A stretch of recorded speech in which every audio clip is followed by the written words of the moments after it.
Welcome to another edition of Fitness Friday. I'm here with Sarah Morrison, who is a co-creator of Train to Run, and we are on one of her favorite trails that she likes to run. So Sarah, go ahead and tell me, what are some common reasons that people usually start to run?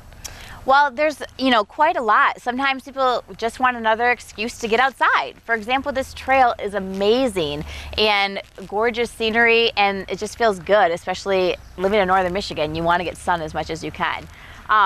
It's a great way to challenge your fitness and do something new. Running is something everyone can do, but it takes some work, and it takes some grit to be able to do it. And sometimes people just have that on their bucket list. You see other people running and you're like, oh, I've always thought, how cool would it be to be able to go do that? Right. And so they're like, it's my time.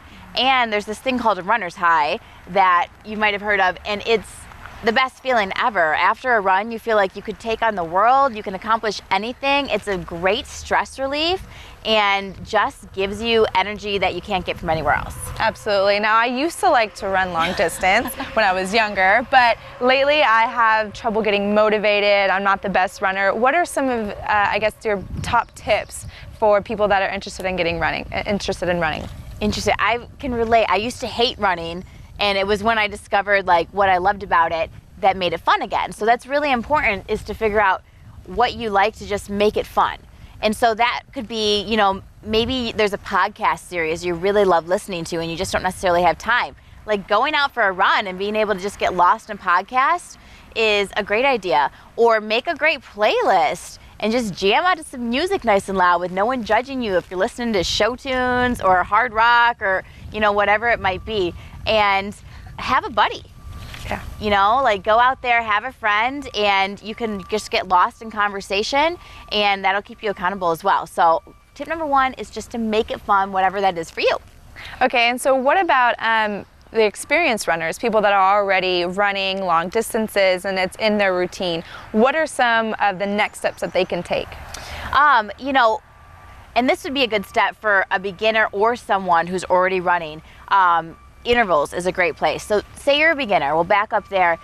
A great thing to do is just, your goal is to go out for 10 minutes and you're gonna jog for a minute, walk for a minute, jog for a minute, walk for a minute. It's a great way to build up your endurance and your ability. For people who have already started running, that's a great way to push it. Like say, oh, I can run a mile, I feel good about that, but I wanna work up to a 5K, which is where a lot of people are sometimes.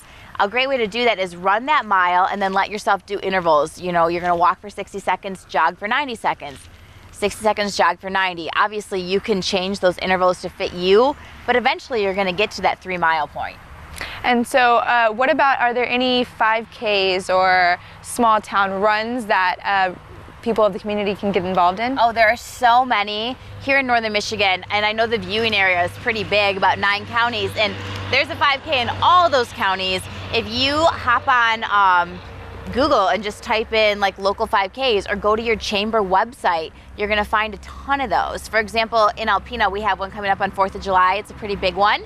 And I think a lot of other communities do as well. So just sign up for it. Get out of your comfort zone, ready, fire, or then aim. Yep, that's right. So take action and then figure out what you need to do. Absolutely. Well, thank you so much. Well, the weather here in northern Michigan is perfect for a run. So encourage people of the community of Alpena to get out, run some trails, and stay fit.